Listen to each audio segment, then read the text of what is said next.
പടച്ചവരെ മുഹമ്മദ് ബിൻ ഇദ്രീസിന്റെ കാലുകളൊക്കെ കെട്ടപ്പെട്ടു. ഇതുവരെയും നിന്നിൽ നിന്ന് ഒളിച്ചു ജീവിച്ചു. പക്ഷേ ഇനി ഒളിക്കാൻ ഇവനെ കഴിയൂലല്ലോ അല്ലാ.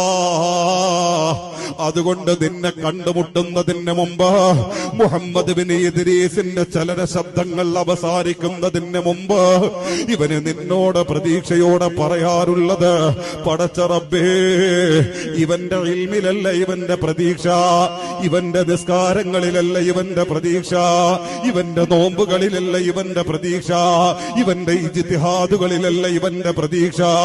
ഇവന്റെ പാപങ്ങൾ എത്ര വലുതാണെങ്കിലും ആ പാപങ്ങളെക്കാൾ എത്രയോ വലുതാണ് നിന്റെ കരുണ, നിന്റെ സ്നേഹം, നിന്റെ അടിമകളോടുള്ള കൃപ. ആ കൃപയിലാണ് എന്റെ പ്രതീക്ഷ അല്ലാ. ഇവന്റെ അവസാന നിമിഷങ്ങളിൽ നിന്റെ കൃപയിൽ ഇവനെ ഒന്ന് പൊതിയണേ അല്ലാ. നിന്റെ റഹ്മത്ത് കൊണ്ട് പൊതിയണേ അല്ലാ. ആ റഹ്മത്തിലൂടെ ഇവൻ ചെയ്തു കൂട്ടിയിട്ടുള്ള അപരാധങ്ങളൊക്കെയും ഇവന് പുറത്തു തരണേ അല്ലാ. ഇവനെ നരകത്തിലേക്ക് വലിച്ചെറിയരുതേ അല്ലാ. ഇതാരുടെ വാക്കാടുമ്മാ?